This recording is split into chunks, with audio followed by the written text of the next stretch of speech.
Now, Reuben, you said you were a volunteer here at Operation Mobilisation. Let's just go straight to that question.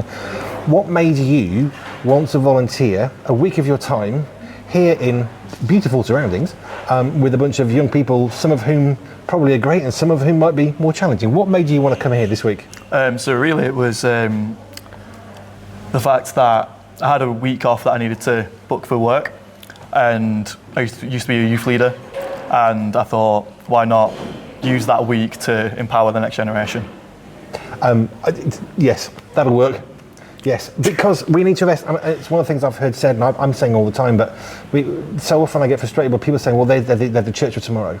The young people, they're tomorrow's church, but actually they're today's church. And actually we shouldn't wait for them to get old to do stuff. Actually, they're already doing stuff because they've been in Morecambe today, right, doing evangelism. So what have you enjoyed being here? What have you got some sort of things that you've especially thought, oh, this is worth coming?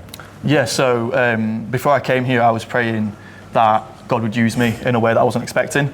So I originally signed up to be part of the service team serving milkshakes in the Beehive at Capernwray, but they needed male leaders, so I volunteered, and really just getting to speak into the young people's lives and encourage them to go and do stuff. A cool story was you talked about the Morecambe outreach, and I was actually in the room where they signed up for it a few nights ago, and I had some teens run in and they were disappointed that they couldn't sign up because it was full, and I just encouraged them that there are people here that aren't Christians, and that outreach doesn't necessarily mean go out and do something, but like you can have outreach where you are, you can have outreach to people who don't know Christ, and that was just really cool that I got the opportunity to encourage them in that. It's so true. When we put ourselves in God's hands and we allow him to use us as we are with our heart, it is amazing what he will get us to do. You give them a week of your time.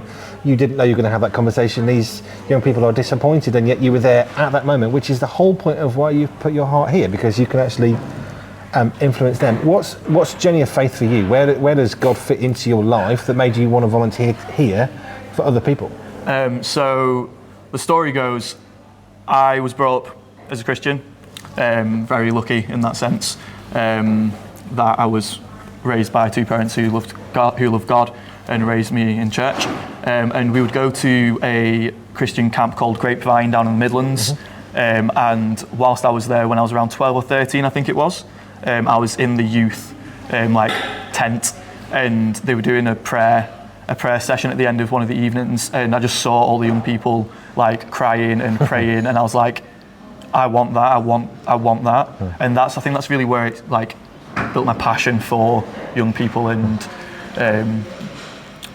just God using them, really, I think. Yeah, so I'd say that, really, yeah. Okay, give me one takeaway you've got from this week, that's going to drive you into, not just next week, but into the next 12 months. What have you seen, heard that makes you think, this is why I gave up a week, and this is going to carry me forward? Have you got a highlight that's going to really, encourage you?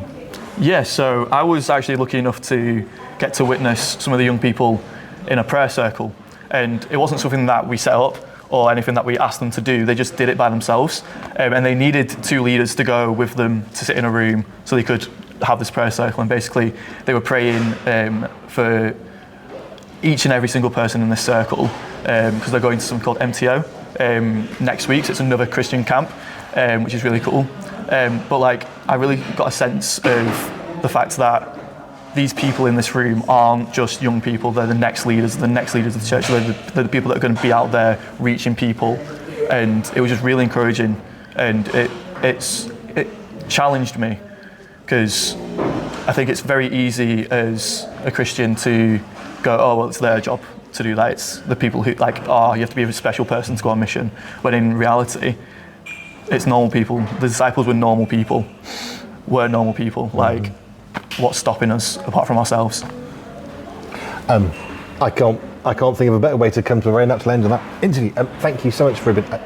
I love your heart and passion, so I'm grateful for what you're doing here, because it's good, and I just really pray God bless you in your future and your serving heart. But that servant heart is so important, because as you offer yourself, as we offer ourselves to God, it's amazing how He will take whoever we are, whatever time we have, and actually He can do amazing things.